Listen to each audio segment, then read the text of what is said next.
In this second video, what we're going to be doing is taking the hypothesis that we had in the first video and really trying to prove through refining the drawing that we were either correct about our assumptions or those assumptions still needed to be refined a little bit further. What we should understand about all the concepts that are used in drawing is that they are really important in their application. Drawing and painting, for the most part, are a practical understanding.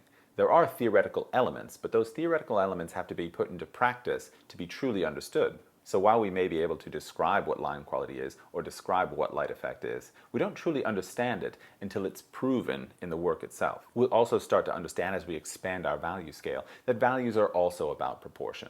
Unity and variety, both in the shadow shape and the light shape, should be studied carefully in relationship to one another. This is very much a context like proportion is. So values must relate very well to each other, but also to the whole. The tools that we're going to use to manifest these ideas are really going to be the same as they were in the first stage, with a couple of little differences. For instance, at this moment, I'm probably going to be engaging more with the HB and 2B range of hardness in the pencils that I use, rather than the 2 and 4H. That being said, there are going to be very high key values in the lighter sections and lighter planes of this pair that are going to require me to use harder pencils as well. Before we get started on this value intensive section, I want to talk about the correlation between value and form.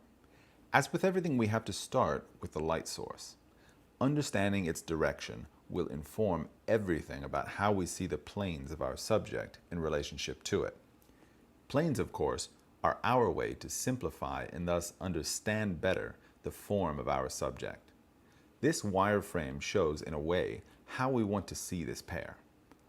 Once we apply value to that wireframe, it quickly becomes clear the relationship between the direction the plane is facing and the value we apply to it in order to produce the light effect and impression of form necessary to illustrate this humble pair.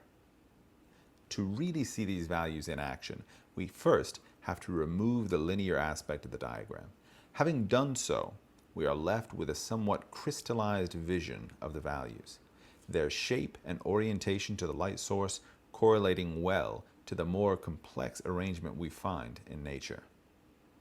There is the saying that goes like this: if you can't explain it to a 5-year-old, then you don't understand it well yourself. To produce accurate values and form, it is critical that we can see past the detail and complexity of nature into its most simplified form, to understand it even better, to better facilitate our expression of it.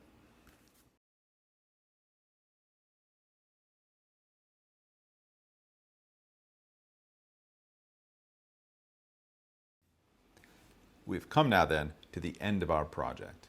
I want to reiterate some of the things that we talked about in the very beginning, which is to say, we knew that the outcome of this project, meaning how it appears in its final moment, would largely be dependent on the choices that we took in the early stages.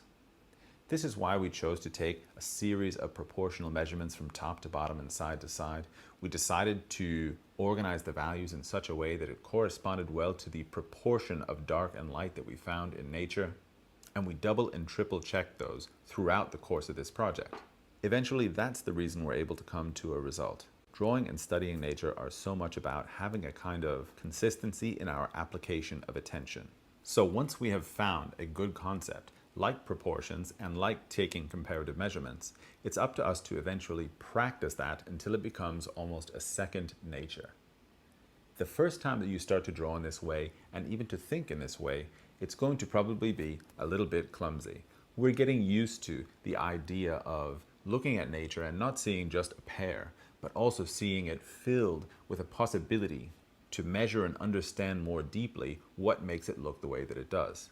Eventually, through practice, these things become the foundation of your ability to see and translate the world around you onto a two-dimensional surface. So now that you've seen me take my drawing all the way to this concluding stage, your assignment is to push your values, especially in the darks, as dark as you think they will need to be at the final moment of your drawing. Coming to this final stage, we want to get a sense of that darkest accent in the shadow underneath the pair, deep inside of the cast shadow that it's casting onto the plane that it's resting on. This darkest dark should inform the way that you see the rest of the dark values within your drawing, and should, by comparison, allow you to measure just how dark they should be. Once you've done this, the light shape should attain finally a real sense of brightness that is only possible once the values in the darks have been achieved to the full extent of their possibility.